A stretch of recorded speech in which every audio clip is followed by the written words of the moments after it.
Tube Tamil cinema news. வெங்கடேஷின் ஆஸ்தான நாயகியான அஞ்சலி.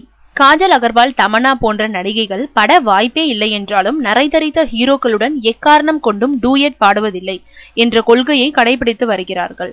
ஆனால் இந்த விஷயத்தில் அஞ்சலி மாறுபட்டவராக இருக்கிறார்.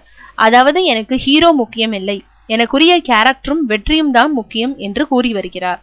அந்த வகையில் தெலுங்கில் தற்போது பிஸியாக நடித்து வரும் சமந்தா உள்ளிட்ட நடிகைகள் வெங்கடேஷுடன் நடிக்க வேண்டும் என்றாலே தலை தெறிக்க ஓடும் நிலையில், அஞ்சலியோ அவருடன் சீதம்மா வாகிட்லோ சிறுமல்லே செட்டு என்ற படத்தில் துணிச்சலாக நடித்தார். அப்படமும் வெற்றி பெற்றது. அதனால் இப்போது இந்தியில் வெளியான போல் பச்சான் படத்தில் தெலுங்கு ரீமேக்கான மசாலா படத்திலும் வெங்கடேஷுடன் ஜோடி சேர்ந்திருக்கிறார் அஞ்சலி.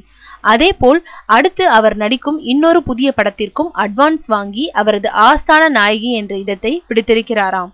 இது குறித்து சக நடிகைகள் அஞ்சலியை கேலி செய்த போது, சினிமாவில் நடிகைகளின் வயதை பார்க்க கூடாது, வெற்றியை தான் கருத்தில் கொள்ள வேண்டும்.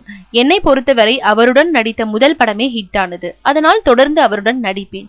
இளவட்ட நடிகர்களுடன் நடித்து தோல்வி படங்களை கொடுப்பதை விட வயதான நடிகர்களுடன் நடித்து வெற்றி படங்களை கொடுத்து மார்க்கெட்டில் வெற்றி பட நாயகியாக வலம் வரவே ஆசைப்படுகிறேன் என்று சொல்லி கேலி செய்தவர்களை வாயடைக்க வைத்தாராம் அஞ்சலி.